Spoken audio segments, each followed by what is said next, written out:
बोलिए अन्नपूर्णा माता की जय। मित्रों, आज शुक्रवार के दिन हम अन्नपूर्णा माता की कथा का श्रवण करेंगे। अन्नपूर्णा माता की कथा को पूर्ण निष्ठा और विश्वास के साथ श्रवण करें। हिंदू धर्म में मान्यता है कि अन्नपूर्णा माँ की पूजा करने से घर में सुख शांति का वास होता है। वह आशीर्वाद देती हैं तो घर में धन धान्य की कभी भी कमी नहीं रहती है। घर में हमेशा अन्न धन के भंडारे भरे रहते हैं। माँ अन्नपूर्णा का व्रत रखने से और कथा श्रवण करने से कुछ दिनों में ही धन की बरसात होने लगती है। यदि आप व्रत नहीं भी रख पा रहे हैं तो कथा को जरूर श्रवण करें। ऐसा करने से आपको माता अन्नपूर्णा की कृपा प्राप्त होती है।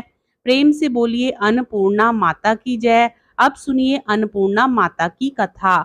मित्रों, आपसे अनुरोध है कि वीडियो को लाइक करके चैनल को जरूर सब्सक्राइब कर लें ताकि इस प्रकार की कथाओं का श्रवण आप रोजाना कर सकें। एक समय की बात है, काशी निवासी धनंजय की पत्नी का नाम सुलक्षणा था। उसे अन्य सब सुख प्राप्त थे, केवल निर्धनता ही उसके दुख का एकमात्र कारण था। यह दुख उसे हर समय सताता रहता था। एक दिन सुलक्षणा पति से बोली, स्वामी आप कुछ उगम करो तो काम चले। इस प्रकार कब तक काम चलेगा? सुलक्षणा की बात धनंजय के मन में बैठ गई और वह उसी दिन से विश्वनाथ शंकर जी को प्रसन्न करने के लिए बैठ गया और कहने लगा, हे देवादिदेव विश्वेश्वर, मुझे पूजा पाठ कुछ नहीं आता, केवल आपके भरोसे बैठा हूँ। इतनी विनती करके वह 2-3 दिन तक भूखा प्यासा बैठा रहा। यह देखकर भगवान शंकर ने उसके कान में अन्नपूर्णा अन्नपूर्णा अन्नपूर्णा इस प्रकार 3 बार कहा। यह कौन है? क्या यह कह गया? इसी सोच में धनंजय पड़ गया कि मंदिर से आते ब्राह्मणों को देखकर पूछने लगा, पंडित जी अन्नपूर्णा कौन है? ब्राह्मणों ने कहा, तू अन्न छोड़ बैठा है, सो तुझे अन्न की ही बात सूझती है। जा घर जाकर अन्न ग्रहण कर। धनंजय घर गया, स्त्री से सारी बात कही। वह बोली, नाथ चिंता मत करो, स्वयं शंकर जी ने यह मंत्र दिया है, वे स्वयं ही खुलासा करेंगे, आप फिर जाकर उनकी आराधना करो। धनंजय फिर जैसा का तैसा पूजा में बैठ गया। रात्रि में शंकर जी ने आज्ञा दी और कहा, तू पूर्व दिशा में चला जा, वहां अन्नपूर्णा का नाम जपता चला जा और रास्ते में फल खाता जा, झरनों का पानी पीता जा। इस प्रकार कितने ही दिनों तक चलता गया। वहां उसे चांदी सी चमकती वन की शोभा देखने में आई, सुंदर सरोवर देखने में आए। उसके किनारे कितनी ही अप्सराएं झुंड बनाए बैठी थी, एक कथा सुनती और सब मिलकर माँ अन्नपूर्णा इस प्रकार बार बार कहती थी। यह ज्येष्ठ का महीना था और आज से ही व्रत का आरंभ हो गया था। जिस शब्द की खोज करने वह निकला था वह उसे वहां सुनने को मिला। धनंजय ने उनके पास जाकर पूछा, हे देवियों, आप यह क्या करती हो? उन सब ने कहा, हम सब माँ अन्नपूर्णा का व्रत करती हैं। धनंजय ने पूछा, व्रत पूजा करने से क्या होता है? यह किसी ने किया भी है? इस व्रत की क्या विधि है, क्या विधान है? मुझसे भी विस्तार से बतलाओ। वे कहने लगी, इस व्रत को सभी कर सकते हैं। 21 दिन तक के लिए 21 गांठ का सूत लेना चाहिए। 21 दिन यदि ना बने तो 1 दिन उपवास करें। यह भी ना बने तो केवल कथा सुनकर ही प्रसाद ले लें। निराहार रहकर कथा कहें। कथा सुनने वाला कोई ना मिले तो पीपल के पत्तों को रख, सुपारी या घृत कुमारी वृक्ष को सामने कर, दीपक को साक्षी कर, सूर्य, गाय, तुलसी या महादेव को बिना कथा सुनाए मुख में दाना ना डालें। यदि भूल से कुछ पड़ जाए तो 1 दिवस फिर उपवास करें। व्रत के दिन क्रोध ना करें और झूठ ना बोलें। धनंजय बोला, इस व्रत के करने से क्या होगा? वे कहने लगी, इसके करने से अंधों को नेत्र मिले, लूलों को हाथ मिले, निर्धन के घर धन आए, बांझी को संतान मिले, मूर्ख को विद्या आए। जो जिस कामना से व्रत करे माँ उसकी इच्छा पूरी करती हैं। वह कहने लगा, बहनों, मेरे पास भी धन नहीं है, विद्या नहीं है, कुछ भी तो नहीं है, मैं तो दुखिया ब्राह्मण हूँ, मुझे इस व्रत का सूत दोगी? हाँ भाई, तेरा कल्याण हो, हम तुम्हें अवश्य ही देंगी। ले इस व्रत का मंगल सूत्र ले। धनंजय ने व्रत किया, व्रत पूरा हुआ। तभी सरोवर में से 21 खंड की स्वर्ण सीढ़ी हीरा मोती जड़ी हुई प्रकट हुई। धनंजय जय अन्नपूर्णा कहता जाता था। इस प्रकार कितनी ही सीढ़ियां उतर गया तो क्या देखता है कि करोड़ों सूर्य से प्रकाशमान अन्नपूर्णा का मंदिर है। उसके सामने स्वर्ण सिंहासन पर माता अन्नपूर्णा विराजमान है।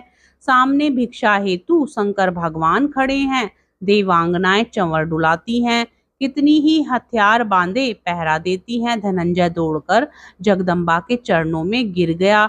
देवी उसके मन का कलेश जान गई। धनंजय कहने लगा, माता आप तो अंतर्यामिनी हो, आपको अपनी दशा क्या बताऊं। माता बोली, मेरा व्रत किया है, जा संसार तेरा सत्कार करेगा। माता ने धनंजय की जीवा पर बीज मंत्र लिख दिया। अब तो उसके रोम रोम में विद्या प्रकट हो गई। इतने में क्या देखता है कि काशी विश्वनाथ के मंदिर में खड़ा है। माँ का वरदान ले धनंजय घर आया। सुलक्षणा से सब बात कही। माता जी की कृपा से उसके घर में संपत्ति उमड़ने लगी। छोटा सा घर बहुत बड़ा गिना जाने लगा। जैसे शहद के छत्ते में मक्खियां जमा होती हैं, उसी प्रकार अनेक सगे संबंधी आकर उसकी बड़ाई करने लगे। कहने लगे, इतना धन और इतना बड़ा घर, यदि सुंदर संतान नहीं तो इस कमाई का भोग कौन करेगा। सुलक्षणा के संतान नहीं है, इसलिए तुम दूसरा विवाह करो। अनिच्छा होते हुए भी धनंजय को दूसरा विवाह करना पड़ा और सती सुलक्षणा को सोत का दुख उठाना पड़ा। इस प्रकार दिन बीतते गए। फिर अगहन मास आया। नए बंधन से बंधे पति से सुलक्षणा ने कहा कि हम व्रत के प्रभाव से सुखी हुए हैं, इस कारण यह व्रत छोड़ना नहीं चाहिए। यह माता जी का प्रताप है जो हम इतने संपन्न और सुखी हैं। सुलक्षणा की बात सुन धनंजय उसके यहाँ आया और व्रत में बैठ गया। नई बहू को इस व्रत की खबर नहीं थी। वह धनंजय के आने की राह देख रही थी। दिन बीतते गए और व्रत पूर्ण होने में 3 दिवस बाकी थे कि नई बहू को खबर पड़ी। उसके मन में ईर्ष्या की ज्वाला दहकने लगी थी। सुलक्षणा के घर आ पहुंची और उसने वहां भगदड़ मचा दी। वह धनंजय को अपने साथ ले गई। नए घर में धनंजय को थोड़ी देर के लिए निंद्रा ने आ दबाया। इसी समय नई बहू ने उसके व्रत का सूत तोड़कर आग में फेंक दिया। अब तो माताजी का कोप जाग गया। घर में अकस्मात आग लग गई। सब कुछ जलकर खाक हो गया। सुलक्षणा जान गई और पति को फिर अपने घर ले आई। नई बहू रूठकर पिता के घर जा बैठी। पति को परमेश्वर मानने वाली सुलक्षणा बोली, नाथ घबराना नहीं, माता जी की कृपा अलौकिक है। पुत्र कुपुत्र हो जाता है पर माता कुमाता नहीं होती। अब आप श्रद्धा और भक्ति से आराधना शुरू करो, वे जरूर हमारा कल्याण करेंगी। धनंजय फिर माता के पीछे पड़ गया। फिर वहीं सरोवर सीढ़ी प्रकट हुई, उसमें माँ अन्नपूर्णा कहकर वह उतर गया। वहां जाकर माता जी के चरणों में रुदन करने लगा। माता प्रसन्न हो बोली, यह मेरी स्वर्ण की मूर्ति ले, उसकी पूजा करना, तू फिर से सुखी हो जाएगा। जा, तुझे मेरा आशीर्वाद है। तेरी स्त्री सुलक्षणा ने श्रद्धा से मेरा व्रत किया है, उसे मैंने पुत्र दिया है। धनंजय ने आंखें खोली तो खुद को काशी विश्वनाथ के मंदिर में खड़ा पाया। वहां से फिर उसी प्रकार घर को आया। इधर सुलक्षणा के दिन चढ़े और महीने पूरे होते ही पुत्र का जन्म हुआ। गांव में आश्चर्य की लहर दौड़ गई। इस प्रकार उसी गांव के निसंतान सेठ के पुत्र होने पर उसने माता अन्नपूर्णा का मंदिर बनवा दिया।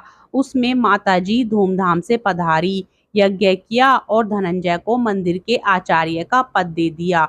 जीविका के लिए मंदिर की दक्षिणा और रहने के लिए बड़ा सुंदर सा भवन दिया। धनंजय स्त्री पुत्र सहित वहां रहने लगा। माता जी की चढ़ावे में भरपूर आमदनी होने लगी। उधर नई बहू के पिता के घर डाका पड़ा, सब लूट गया। वे भीख मांगकर पेट भरने लगे। सुलक्षणा ने यह सुना तो उन्हें बुला भेजा, अलग घर में रख लिया और उनके अन्न वस्त्र का प्रबंध कर दिया। धनंजय, सुलक्षणा और उसका पुत्र माता जी की कृपा से आनंद से रहने लगे। माता जी ने जैसे इनके भंडारे भरे वैसे सबके भंडारे भरना बोलिए अन्नपूर्णा माता की जय।